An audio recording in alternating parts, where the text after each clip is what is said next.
Magandang araw sa ating lahat mga kaboksing.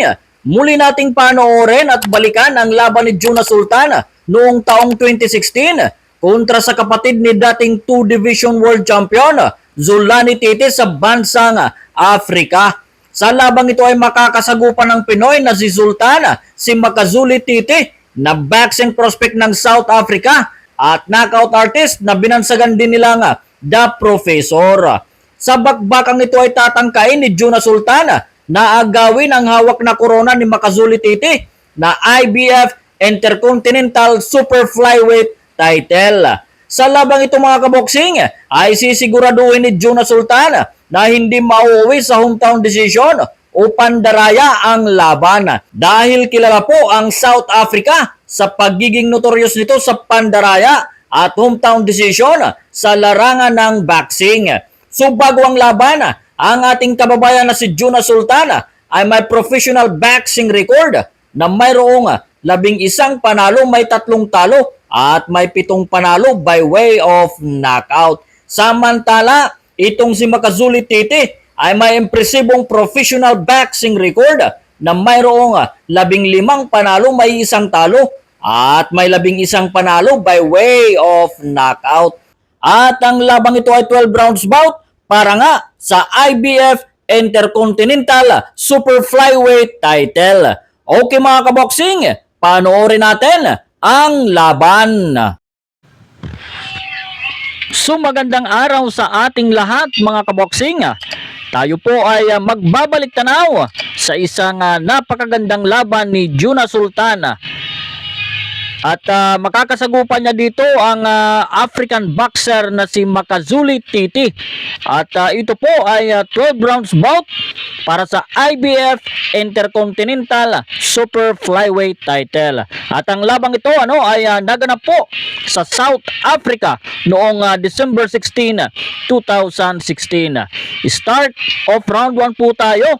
Ang ating kababayan dyan ay na si Juna Sultan ay yung nakakulay black trunks, samantala itong kanyang kalabang Afrikano na si Makazuli Titi ay may pagka-olive po ang kulay ng kanyang trunks na mayroong kombinasyon ng kulay white.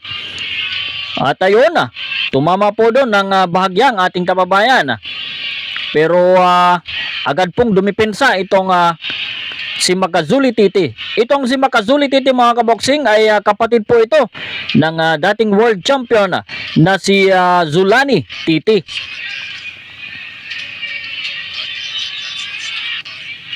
Good left, good right coming from Sultan at may mga kombinasyon sa katawan at wala pong sagot itong si Makazuli Titi.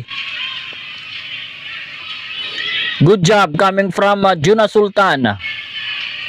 Samantala itong kanyang kalaban ay maganda ang composure, nakabantay ang kanyang depensa. At mukhang naghahanap lang ng tempo Good trabaho again. Ayun, tumama po ang right hand ni Juna Sultan sa pisngi ng kanyang kalaban. Ang problema ay inawat po ng referee. Hindi po natin alam kung bakit at base sa nakikita natin ang sabi ng referee ay nagko-complain ito na sa likod ng ulo daw ang tama nun. At gumamit daw ng shoulder itong si Juna Sultan. Alam naman po natin na sa South Africa ay talagang hindi naiiwasan sa kanila ang hometown decision. At sabi pa nga nila, hindi lang judges ay hindi lang boksingero ang kalaban mo, pati referee at judges ay kalaban ng kung sino mang dadayo sa South Africa ng boxing. So kaya dapat ay talagang pinatutulog ang kalaban sa South Africa dahil po sa hometown decision at minsan talagang pandaraya talagang ginagawa nila. At again, tumama po ang ating kababayan. Multiple punches po ang tinanggap nitong si Makazuli Titi. Again, sinasabi ng referee na don't punch sa likod ng ulo. Subalit nakita naman natin kanina sa noong mayanig itong si Makazuli Titi na talagang sa mukha yon, napakalayo ng kanyang likod ng ulo para tamaan yon dahil nakaharap po sa kanya itong si Makazuli Titi. It was the end of round 1. A good round for Jonas Sultan.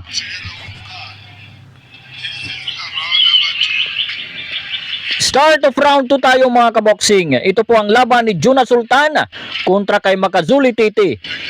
Ito po ay third rounds bout para sa IBF Intercontinental Super Flyweight title.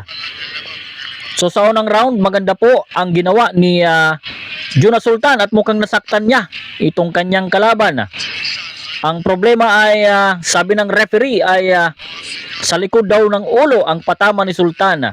Kaya inawat niya agad itong kanilang bakbakan. So round 2 na tayo. At ayun, tumama na naman ang ating kababayan. Ayun! Tumama po! Ang sunod-sunod na mga punches at mukhang tulog po itong African boxer. Ayun, kanan. Tapos sinundan ng left at hindi mabilang na mga suntok sa ulo at katawan. At ayun, wala nang nagawa itong referee kundi itigil ang laban. Hindi po natumba itong si Makazuli Titi pero wala pong malay habang nakatayo. Yun o, tingnan natin ang replay. Naku po, talagang nung sumuntok si Sultan ng kanyang kanan, tulog agad itong si Titi hanggang sa pinaulanan ni Jonas Sultan ng mga punches. At ito yung kapatid niya na dating world champion, pilit ginigising ang kanyang kapatid na si Makazuli Titi.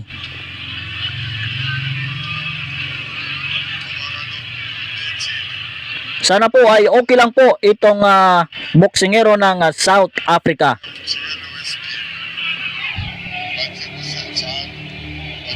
So hindi po nauwi sa desisyon ang bakbakan, talagang pinatulog ni Jonas Sultan.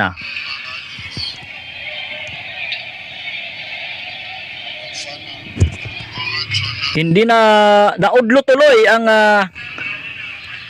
binabalak na pandaraya.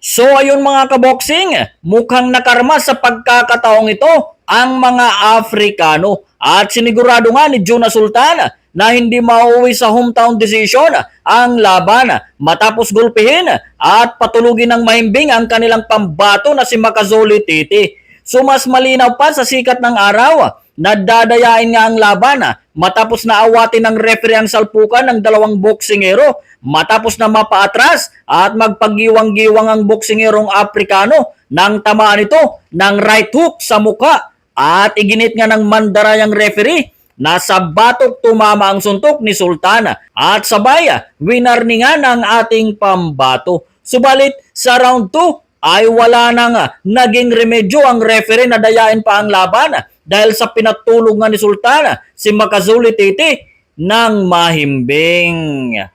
Para sa mga classic fight at latest boxing updates, mag-subscribe lang po kayo sa ating YouTube channel. Maraming salamat po mga kaboksing.